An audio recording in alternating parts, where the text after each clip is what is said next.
Hey, I'm Daniel Seriff. I'm a professional guitarist and educator living in New Orleans. I'm on tour today and in the hotel room, and I thought I'd sit down and shoot a few quick tip videos for you guys. So this is a neat and important little exercise in order to get new chords under your fingers. I remember learning this from this great guitar teacher named Jody Fisher, and it really changed the amount of time that it took me to learn new chords. So I wanted to share this with you. So whether you're learning new chords like open chords, basic cowboy chords or open chords, whatever you want to call them, or you're learning fancy jazz chords with nines and sharp fives, or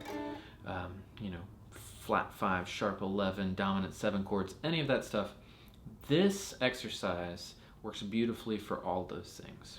So let's jump right into it. The idea here, let's use a C chord.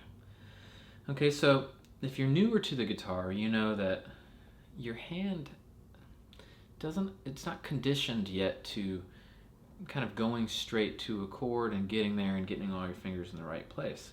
So what we have to do is we have to wake up the muscles in the hand. And one great way to do that is press the chord, make sure that the chord is sounding perfectly. You don't want to have a finger in the wrong place. And what you do is you press down extra hard with your fingertips into the fretboard, and you press and hold for 8 to 10 seconds. So I've been pressing now while I'm talking to you, and I'm holding, okay, and then I'm going to release, I'm going to drop my hand, and I'm going to shake it out. Okay, I'm going to then go back to the chord again.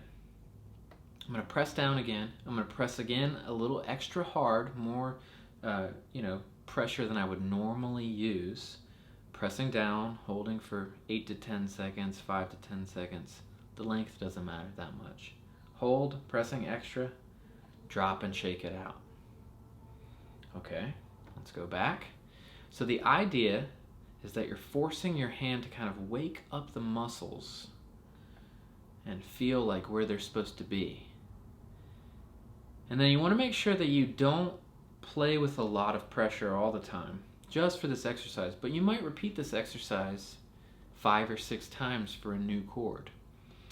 Now, like many things that I teach, I often tell people don't repeat things back to back and back to back and back to back. What you should do is you might do a couple minutes of this exercise, shake it out, move on to something else, and then come back to this. So let's take a fancier chord, a more challenging chord. And this might be out of the realm for some of you, it might be easy for some of you. No worries, if it's too hard, that's okay. But let's try it. Let's do an F major 9 chord.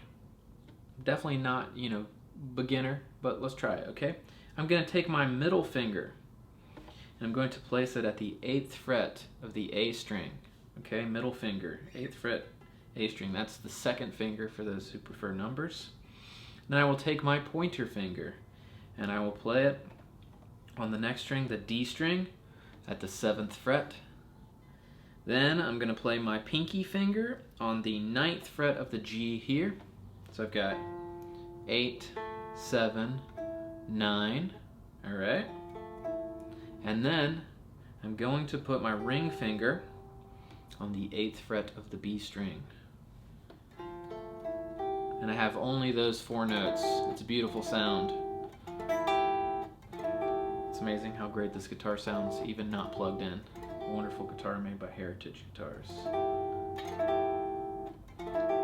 Alright, so I got that chord ringing out, but I want to tell my fingers to remember it. And so what I'm going to do is I'm going to press extra hard. I'm holding extra hard. 5, 8, 10 seconds. And then I'm going to let it go and drop my hand. And I'm going to shake it out, okay? When you're pressing really hard, extra hard, it does feel like your hand might tense up a little bit, so that's the whole point of shaking it out. Okay, let's go back there. If you've forgotten the chord, that's okay.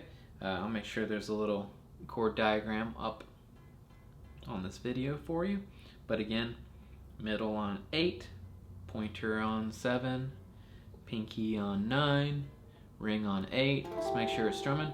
Press extra hard. Woo! Alright, I'm holding it. I'm pressing into that fretboard really hard. Not to hurt myself or the guitar, but just hard enough to wake those fingers up, okay? Shake it out. Alright, and go back. And you should start to notice after you do this like 4 to 5 times, 5, 6 times, your hand just remembers the chord better, right? We're activating the brain is connecting to the fingers, and we're remembering that chord. So, I just want to reiterate, this will work with any chord shape. So if that F major 7 was a little too advanced for you, it would work perfectly well with any of your open chords. And you just want to do that press down, repeat, press down, repeat, and press and hold for that 8 to 10 seconds, right? And then drop it and come back. And you might try this with a chord progression. You know, say you were working on a 1, 6, 4, 5 in the key of C. We got a C major, we've got an A minor, an F major, and a G major. What you could do is you could rotate working on each of those chords. Hold and press the C. Alright, drop it, shake it out, go back a couple times, then do the same with the A minor, right? Then do the same with the F and the G. One thing that I always stress to my students, I think it's really important. All the modern learning science says don't repeat things back to back like 100 times. Don't do it 20 times. Really, if you think about it, the opportunity to get something right when you go to perform or play with other people, you have one shot, right? So repeating something back to back 20, 30, 40 times or playing it over and over and over doesn't make any sense. You do want repetitions, but repetitions like stretched over time with different things in between, kind of like interwoven or interleaved.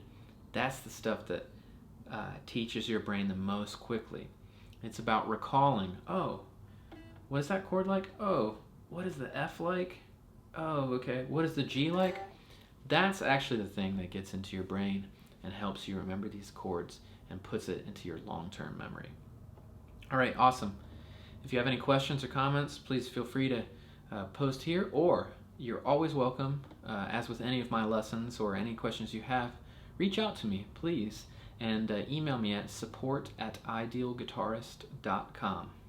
All right, thanks, and have a great day. Catch you later.